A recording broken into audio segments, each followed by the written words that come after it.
Assalamualaikum warahmatullahi wabarakatuh. Waalaikumsalam warahmatullahi wabarakatuh. Salam sejahtera untuk kita semua. Shalom, Om Swastiastu, Namo Buddhaya, salam kebajikan dan salam sehat untuk kita semua. Sahabat Reform Kementerian Agama se-Indonesia, tentu kali ini kita akan membicarakan bagaimana kita merayakan hari jadi atau milad Kementerian Agama Hari Amal Bakti ke-79 yang mana merupakan hari yang sangat membahagiakan bagi seluruh warga Kementerian Agama. Sampai dengan saat ini kita masih diberikan selamat, sehat, sejahtera, bahagia, dan lebih berbahagia lagi karena pada episode kali ini kita kedatangan tamu-tamu istimewa, para pimpinan satuan kerja sebagai penerima penghargaan Satuan Kerja Berprestasi, di mana banyak sekali satuan kerja yang berhasil memperoleh predikat wilayah bebas dari korupsi. Juga ada yang memperoleh pelayanan prima dari Kementerian Pan-RB dan juga pelayanan ramah kelompok rentan juga dari Kementerian Pan dan RP. Baik Bapak Ibu, kita tentu ingin mengetahui sejauh mana atau apa-apa saja yang mereka atau pimpinan Satker ini siapkan untuk menuju pada prestasi-prestasi tersebut. Yuk kita bincang santai, serius, ngobrol dan santai bersama para pimpinan satuan kerja. Assalamualaikum Bapak Ibu, Om Swastiastu semuanya. Waalaikumsalam warahmatullahi wabarakatuh. Alhamdulillah. Baik, terima kasih atas kehadirannya di Kementerian Agama di lapangan Banteng. Tadi sudah diterimakan piagam penghargaan dari Bapak Menteri Agama Republik Indonesia, di mana suatu kebanggaan bagi kami Kementerian Agama ketika banyak sekali satuan kerja yang tentunya berprestasi mengharumkan nama Kementerian Agama. Boleh kita ngobrol-ngobrol ya Pak ya? Siap ketika untuk meningkatkan gairah dan semangat di antara Bapak Ibu sendiri. Siap, atau di seluruh satuan kerja yang tersebar di Indonesia ya. Siap. Ini di sebelah kiri saya Bapak Wahib Jamil ya. Iya. Beliau adalah Kepala Kankemenak Kabupaten Kulon Progo di daerah istimewa Yogyakarta. Selamat pagi Bapak. Kemudian Bapak Zul ya, Bapak Zulkarnain. Beliau adalah Kepala Kankemenak Kota Batam, Kepulauan Riau, Provinsi Kepulauan Riau. Selamat pagi. Pagi Batika. Selanjutnya Gus Oke ya dari Badung ya Pak ya. Kepala Kankemenak Kabupaten Badung di Bangli, di Provinsi Bali, ya betul. Kemudian Bapak dari Ahmad Siti dari Kankemenak Kabupaten Bantul.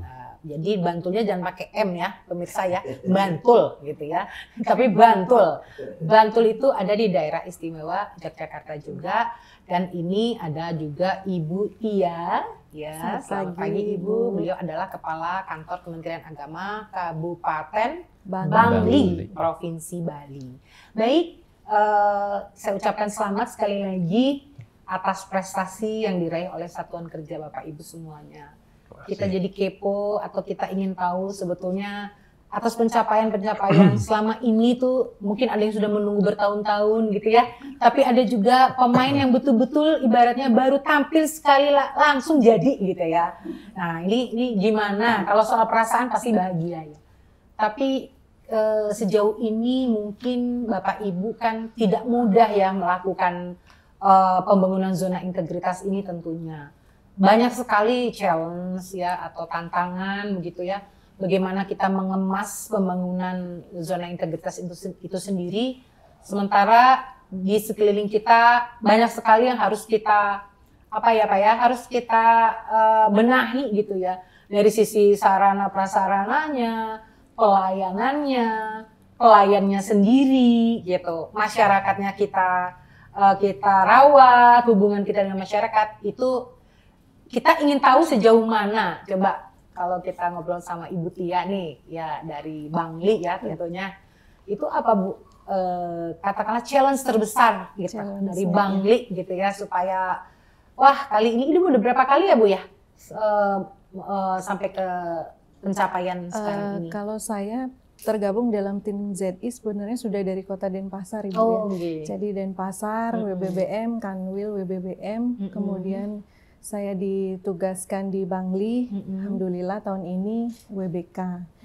Jadi challenge-nya mungkin dalam hal kita, karena ZI ini kan dinamis berubah terus sesuai dengan bagaimana kondisi birokrasi dan kebutuhan pelayan publik. Nah, jadi challenge-nya mungkin menyesuaikan ritmenya.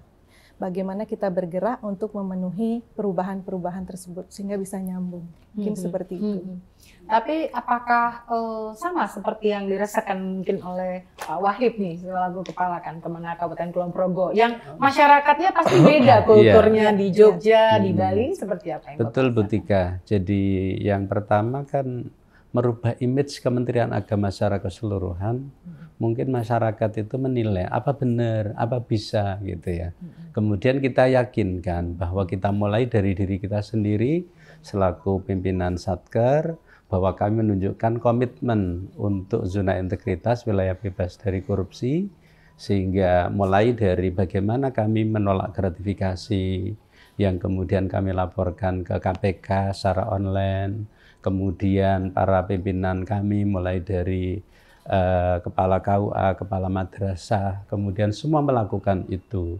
Sehingga memberikan sebuah keyakinan bahwa Kementerian Agama betul-betul bersih, Kementerian Agama betul-betul telah melakukan satu proses untuk menjalankan tugas sesuai dengan aturan dan regulasi yang ada. Kemudian yang kedua, bahwa kami senantiasa untuk menjalin kedekatan dengan masyarakat, sehingga layanan kami ini terus kita lakukan semakin dekat dengan masyarakat, sehingga ada layanan jemput bola itu juga dalam rangka mendekatkan. Kemudian yang tidak kalah penting, kami membangun kedekatan dengan netizen, Bu Tika. Jadi semua media, media itu kemudian selalu kita lakukan dengan bagaimana antara netizen dengan kami itu dekat. Karena masukan masyarakat melalui media sosial itu sangat berharga bagi kami. Misalkan masukan terkait dengan layanan, langsung saat itu kemudian kita lakukan perbaikan, sehingga apa yang kemudian dirasakan oleh masyarakat, langsung kita buktikan bahwa ini telah kita tindak lanjuti, dan kemudian betul-betul kita telah melakukan perubahan, sehingga masyarakat menjadi yakin bahwa layanan kami betul-betul sangat memuaskan kepada masyarakat. Dan ini juga kami buktikan dengan selalu merilis hasil dari indeks ya persepsi anti korupsi dan juga indeks persepsi pelayanan publik. Itu selalu kita rilis di media sosial. Berarti Bapak merawat terus hubungan baik dengan masyarakat ya, sehingga terbangun terus kepercayaan atau trust masyarakat kepada kantor Kementerian Agama ini ya.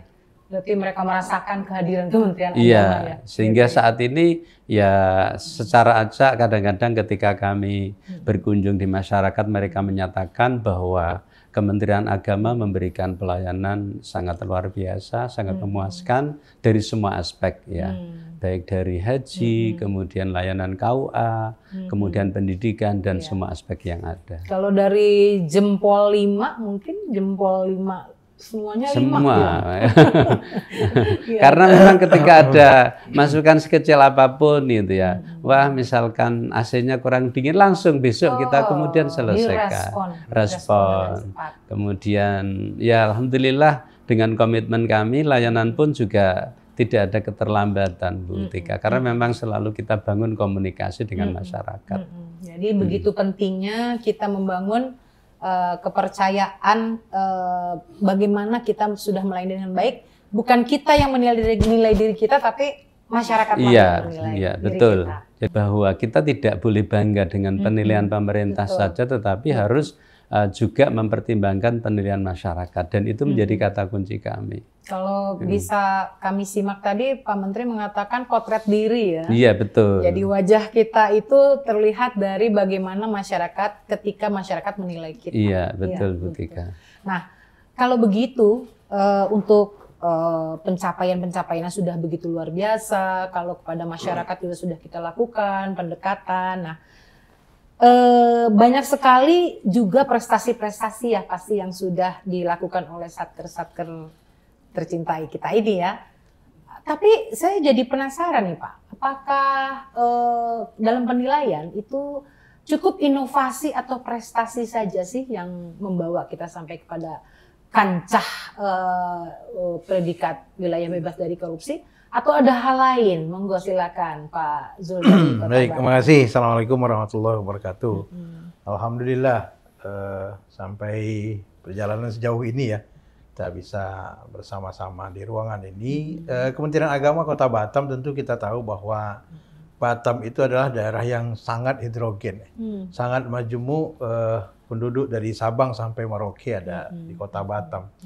Ditambah lagi Batam ini berada di pulau, jadi tidak ada tersambung daratan. Jadi dan itu Batam juga punya pulau-pulau kecil. Ada 260 pulau berpenghuni. Nah ini yang disasar oleh Kementerian Agama dalam memberikan layanan. Kalau di kota saya kira semua sama ya, gimana kita berikan layanan secara digital kepada masyarakat dan mereka memahami itu. Nah, bagaimana dengan masyarakat di daerah hinterland, daerah pulau yang sinyal aja susah. Nah, kan gitu ya. Sinyal aja sulit gitu. Inilah tugas kita dari Kementerian Agama untuk mendatangi mereka bahwa kita aja ada program Kementerian Agama yang kami sebut dengan inovasi siput laut, ya. Sistem pelayanan jemput antar pulau terluar Batam itu, yang harus menggunakan speedboat nah, di pulau-pulau itu. Nah, itulah salah satu bentuk bagaimana kita ingin mendekatkan diri kepada masyarakat. Sehingga masyarakat merasakan benar kehadiran Kementerian Agama di pulau-pulau itu. Nah, di Kementerian Agama Kota Batam tentunya ini menjadi suatu prestasi yang tidak atau belum dilakukan oleh lembaga dan kementerian lainnya gitu ya. Tapi kita sudah melakukan terlebih dahulu, nah, termasuk berikan layanan tentang halal, tentang haji. Bahkan kita juga memberikan layanan kesehatan kerjasama dengan puskesmas setempat atau posyandu. Kebetulan Kementerian Agama Kota Batam memiliki klinik Pratama. Nah, itu salah satunya untuk berikan pada masyarakat. Nah, selain dari itu juga kita mencoba untuk melihat sisi Batam berada di tengah-tengah negara tetangga yang dekat dengan Singapura, ya, dengan Malaysia. Nah, artinya layanan seperti pernikahan. Nah, pernikahan campuran itu paling banyak di Batam. Setiap hari itu ada, gitu lah. Nah, ini tentu mereka kan punya kesulitan untuk bisa datang langsung mendaftar. Nah, kita siapkan seperti adanya aplikasi pendaftaran. Kecuali hal-hal seperti bimbingan itu ya, itu tetap kita laksanakan. Nah, saya kira itu beberapa hal yang memang kita di Kementerian Agama melakukan pendekatan-pendekatan kepada masyarakat dan program-program ini yang memang dirasakan benar ya, dirasakan benar kehadiran. Nah, dengan keberhasilan dan predikat yang diberikan ini tentu untuk memacu kita lebih baik lagi dan memberikan pelayanan. Saya kira itu, Mbak. Jadi kalau bisa kami tangkap itu berarti inovasi yang kita gulirkan itu tidak hanya inovasi biasa-biasa saja, tapi harus berdampak gitu ya. Jelas. Langsung dirasakan gitu ya oleh masyarakat ya. Nah, kalau begitu berarti kita harus betul-betul mengetahui setiap perubahan yang ada di satuan kerja kita, tentu perubahan yang lebih baik. Sebetulnya banyak sekali yang mengatakan bahwa setiap satuan kerja itu erat hubungannya dengan paradigma perubahan, di mana banyak sekali agen-agen perubahan di dalamnya gitu ya, yang mengusung tema-tema inovasi dan lain-lain. Kira-kira Bapak setuju nggak kalau dikatakan agen perubahan itu memang salah satu kunci yang bisa menjadikan satker kita itu menjadi satker yang terdepan dalam hal ini mengenai perubahan. Gimana menurut Gus Oke dari Kabupaten Badung yang heterogen sekali ya di Bali ini? Kalau bicara Bali itu tidak terlepas dari Badung. Jadi Badung itu seolah-olah kota internasional. Jadi berbagai ragam budaya, termasuk ragam budaya yang ada di Indonesia sendiri juga termasuk yang ada di luar negeri. Nah, itulah kita membangun untuk bagaimana baik masyarakat yang kita layani yang bukan masyarakat lokal saja, tetapi adalah juga masyarakat yang dari luar. Nah, inilah yang seperti Ibu sampaikan, inilah peran agen perubahan itu yang sangat luar biasa, gitu. Memikirkan bagaimana kita bisa hadir di setiap layanan yang ingin kita berikan layanan, sehingga mereka merasakan kehadiran kita. Sehingga di layanan publik kami tidak hanya menyediakan pelayan yang di PTSP itu hanya satu bahasa Indonesia atau bahasa Bali saja, tetapi bahasa internasional kita siapkan. Termasuk juga bahasa di layanan disabilitas. Kita siapkan. Karena di Kabupaten Badung itu berbeda karakteristik masyarakatnya antara Badung Utara dengan Badung Selatan. Kalau Badung Selatan itu internasional benar, tetapi kalau Badung Utara itu tradisional, tradisinya masih kental. Nah, itulah kita bangun, apalagi dengan penguatan atau pendapatan per kapita mereka di Kabupaten Badung itu sangat jomplang antara Badung Selatan. Ini peran kita, bagaimana meningkatkan ekonomi kerakyatan, bagaimana peran Kementerian Agama hadir di sana, bukan berarti mengambil tusi yang punya tusi seperti pemerintah daerah, tetapi kita hadir sebagai penguatan ini di dalam mulai bahasa agama sehingga mereka memahami, termasuk juga meningkatkan ekonomi. Nah, saya ingin tahu juga Pak nih, kalau terjun ke masyarakat, apakah para penyuluh agama itu di sana berperan besar juga ya Pak ya? Oh, sangat luar biasa. Tusi kita. Sangat luar biasa itu. Sehingga termasuk kemarin saya sendiri terjun. Sehingga kemarin kan ada, kalau di Bali itu namanya ada Nangluk Merano. Saya sendiri ke tengah laut.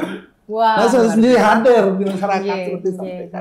Jadi Bapak mengatakan kita sebagai pimpinan dan role model dan sebagai sebagai contoh ya bagi seluruh pegawai, justru kita yang harus terjun lebih dahulu ke masyarakat, seperti itu yang Bapak mengatakan.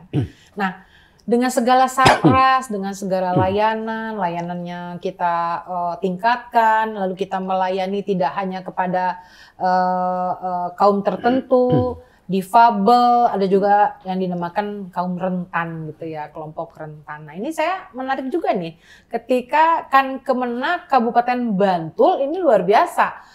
Ini bukan WBK lagi, sudah memperoleh predikat wilayah birokrasi bersih dan melayani.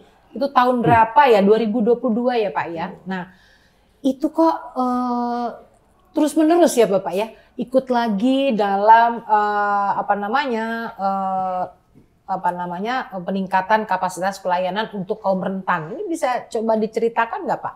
Bagaimana urgensinya sih Bapak sudah WBBM, terus masih juga membuktikan kalau Bapak itu pelayanan kaum rentannya itu yang terbaik. Gimana sih ceritanya Pak Kakan? Ya, terima kasih Bu Tika. Jadi bagi kami yang namanya melayani itu bukan hanya sekedar berhenti pada perolehan predikat WBK maupun WBBM. Tentu kami mempunyai slogan budaya melayani kepada masyarakat, dan masyarakat kita ini adalah masyarakat yang heterogen, yang mana setiap warga negara siapapun itu mendapatkan hak yang sama dalam pelayanan oleh instansi pemerintah. Kita mau merubah opini mindset di masyarakat bahwa birokrasi yang ada di Indonesia ini adalah birokrasi yang susah dan lain sebagainya. Maka dari itu, seperti tadi disampaikan oleh beliau-beliau, bahwa pentingnya perubahan zona integritas untuk dilakukan di pembangunan zona integritas di Kementerian Agama ini adalah sebuah keharusan. Karena bagi kami kunci dari pembangunan zona integritas adalah bersih dan melayani. Bagaimana kemudian kita ini bersih dari segala bentuk gratifikasi, korupsi, ataupun hal-hal yang mengarah ke sana. Yang kedua, bagaimana pelayanan kita ini bisa dirasakan oleh masyarakat. Segala upaya inovasi terkait dengan pelayanan terus kita lakukan. Dan yang paling penting adalah yang menilai dari layanan kita ini adalah pengguna layanan, ya ini masyarakat itu sendiri. Maka dari itu kami di Bantul selalu mengajak masyarakat untuk menilai segala bentuk pelayanan kami sejauh mana. Kita mempunyai yang namanya sistem informasi kepuasan masyarakat, yang mana ini masyarakat bisa menilai layanan kita secara real time. Dan alhamdulillah sampai saat ini masih tinggi ratingnya, nilainya masih di atas 90. Begitu pula dengan layanan kita, karena kita sadar bahwa pengguna layanan kita adalah semua masyarakat tanpa terkecuali, termasuk di dalamnya adalah kelompok rentan, yang mana kelompok rentan ini bisa jadi dari orang tua, ibu menyusui, orang-orang berkebutuhan khusus. Maka bagaimana kemudian kita bisa memfasilitasi para pengguna layanan yang masuk dalam kelompok rentan itu. Salah satunya dengan menyediakan fasilitas-fasilitas yang memang dibutuhkan oleh kelompok-kelompok rentan itu, sehingga mereka pun juga merasa terlayani dengan baik, tidak ada perasaan atau diskriminasi terhadap layanan yang kami berikan kepada siapapun, khususnya kepada masyarakat. Sehingga siapapun itu yang menginginkan pelayanan di kami, dari kelompok manapun akan mendapatkan hak dan pelayanan yang sama sesuai dengan regulasi yang ada. Wah, kalau begitu kita support ya untuk Bapak dan Ibu sekalian ini. Satkernya itu juga bisa seperti dari Kemenak Kabupaten Bantul ini juga pelayanannya. Bapak juga ikut terbaik ya kelompok rentan ya dari Kulon Progo ya. Bagaimana Pak? Strateginya sama juga ya? Jadi kami sama Ibu. Jadi bahwa orientasi kita itu kan dua aspek ya. Yang utama, yang pertama adalah komitmen integritas, yang kedua bagaimana kita bisa memberikan layanan terbaik bagi masyarakat. Sehingga bersama dengan itu kita lakukan berbagai usaha ikhtiar. Kami punya program namanya Lenteraku ya. Lenteraku ini layanan efektif untuk kelompok rentan di kantor Kemenak Kulon Progo. Jadi memang layanan tidak ada diskriminasi dari semua aspek. Apabila memang membutuhkan jemput bola, maka kita berikan layanan jemput bola.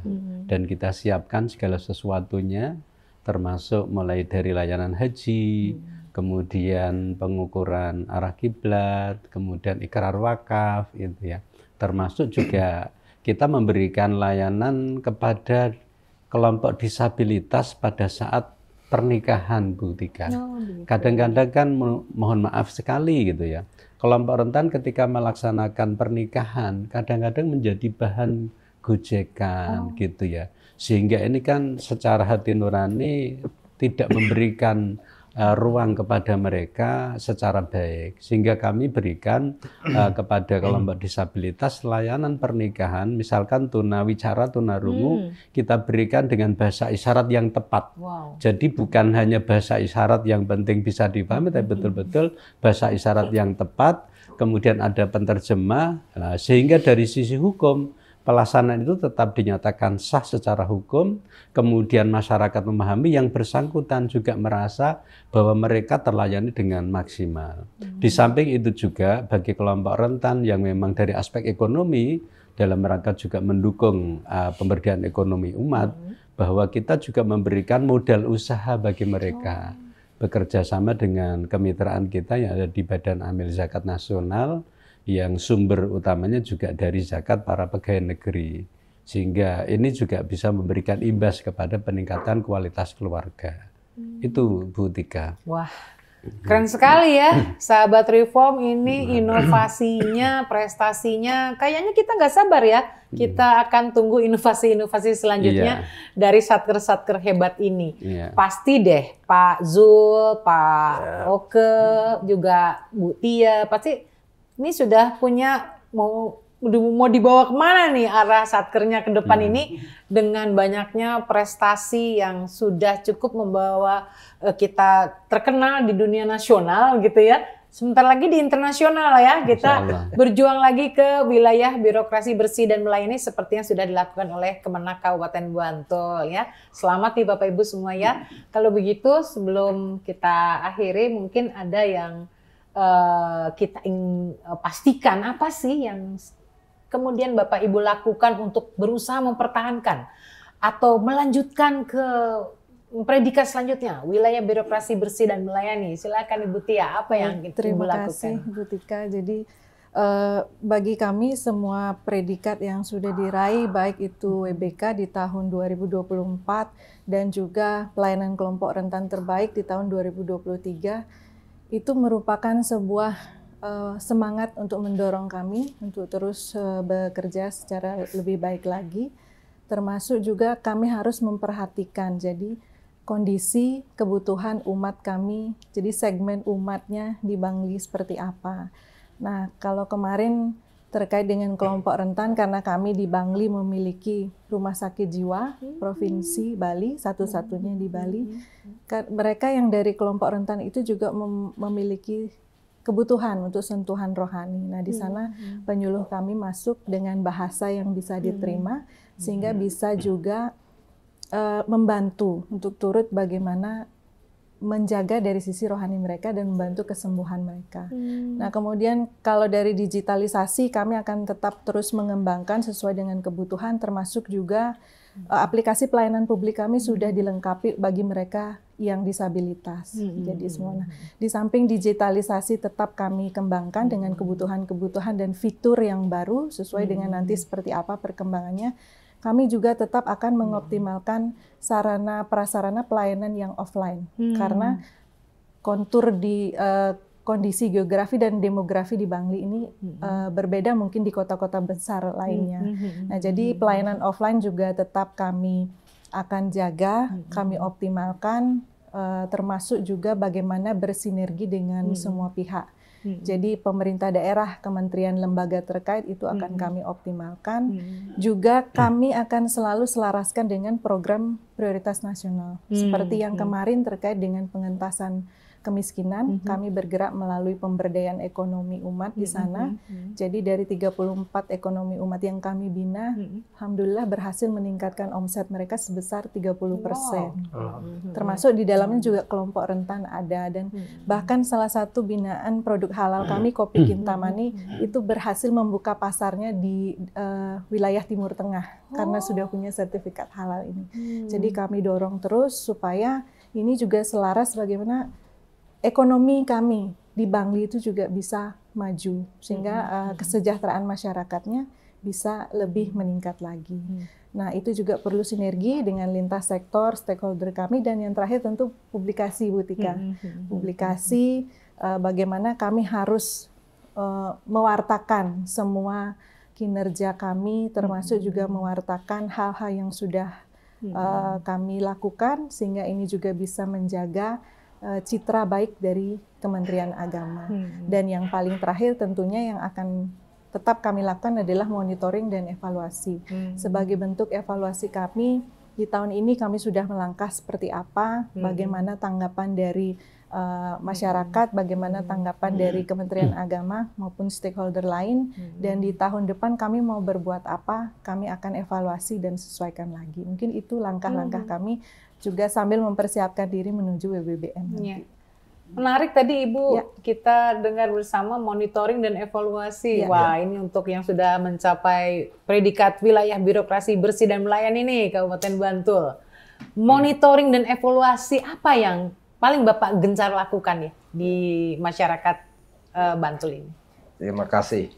Kita selalu mengadakan pertemuan dengan kelompok-kelompok pengguna layanan kita. Seperti mungkin mitra-mitra kita yang ada di Kementerian Agama Kabupaten Bantul sebagai bentuk feedback atas layanan kita.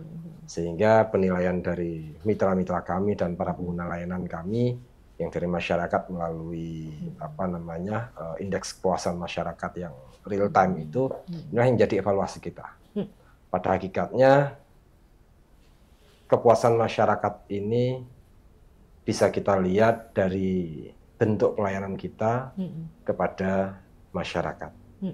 Dan menurut kami bukan hanya sekedar WBK ataupun WBBM yang kita cari untuk sebuah penghargaan. Penghargaan yang sejati adalah bagaimana terfasilitasinya masyarakat atas layanan-layanan yang ada di Kementerian Agama dari waktu ke waktu. Sehingga kami selalu berusaha meningkatkan layanan kita. kepada masyarakat, walaupun kita sudah mendapatkan predikat WBK, WBBM, tapi tidak hanya berhenti di situ saja. Kita akan terus tingkatkan layanan masyarakat, masukan dari masyarakat apa yang kurang, apa yang perlu kita tingkatkan. Ini akan selalu kita berikan kepada masyarakat, sehingga masyarakat benar-benar terlayani dengan baik atas apa yang menjadi layanan di Kementerian Agama, dan mereka merasakan dengan baik dari layanan-layanan yang ada di kita. Gitu. Ya, ini tentu kehadiran beliau-beliau ini menjadi penyemangat ya bagi kita semua, terutama bagi satuan-satuan kerja yang masih berjuang sampai saat ini ya. Jadi tadi dikatakan predikat bukanlah segalanya, tapi bagaimana Bapak Ibu pimpinan Satker ini mengawal Satkernya betul-betul hadir di tengah masyarakat, dan masyarakat betul-betul merasa terlayani dengan baik. Nah, itu yang kata kuncinya. Kalau gitu, boleh dong kita beri semangat ya kepada satuan kerja di Kementerian Agama yang masih berjuang sampai saat ini. Saya ingin gimana Bapak dan Ibu di sini bisa menyemangati seluruh satuan kerja yang berada masih berjuang untuk memperoleh predikat-predikat yang sudah diperoleh oleh Bapak Ibu di sini. Monggo silahkan bagi Pak Zul ini yang baru pertama kali ikut tapi sudah berhasil. Ya, alhamdulillah. Jadi hampir sama semua ya. Jadi tujuan kita itu bukan hanya sekedar predikat, tapi adalah bagaimana memberikan layanan terbaik kepada masyarakat. Intinya itu. Nah, bagaimana caranya? Tentu langkah-langkah yang kita lakukan membangun komitmen bersama. Kan? Komitmen bersama di lintas kita dulu, komunitas kita dulu, kita bangun sehingga terbangun juga mindset ya, mindset ingin melayani masyarakat. Jadi semua dari sisi itunya. Nah, kalau itu sudah dapat, berarti kan kita tinggal melangkah menyiapkan apa yang mau kita siapkan. Kalau sudah komitmen kita bersama ada, mindsetnya sudah berubah bahwa kita ini adalah melayani bukan dilayani. Integritasnya terbangun, baru menyiapkan perangkat kan gitu ya. Apa perangkatnya layanan? Itu tadi ada layanan digital, ada jemput bola, dan sebagainya. Nah, disitulah mulai. Dan itu tentu harapan kita adalah bukan sampai di situ terus kita lakukan. Sampai teman-teman bilang kita semua akan melakukan monitoring kan. Nah, dan begitu sampai WBK tentu semua akan ke WBBM kan gitu. Nah, dan inilah tidak akan pernah berhenti. Kenapa tidak pernah berhenti? Karena kita akan terus berusaha memberikan layanan terbaik kepada masyarakat. Itu. Baik, kalau begitu jangan takut kata kuncinya untuk selalu melakukan perubahan, gitu ya. Perubahan yang nyata, perubahan yang lebih baik, dan kata kuncinya untuk memperoleh predikat wilayah bebas dari korupsi atau wilayah birokrasi bersih dan melayani itu bukan impian. Ternyata itu bisa diwujudkan gitu ya secara nyata asal kita bersinergi satu sama lainnya begitu. Baik Bapak Ibu, terima kasih atas kehadirannya telah menyemangati teman-teman sahabat Reform Kementerian Agama di seluruh tanah air, dan yuk kita berikan salam integritas kita, salam perubahan kita untuk seluruh satuan kerja yang ada di Indonesia. Kita mengepalkan tangan seraya mengucapkan salam perubahan. Salam perubahan.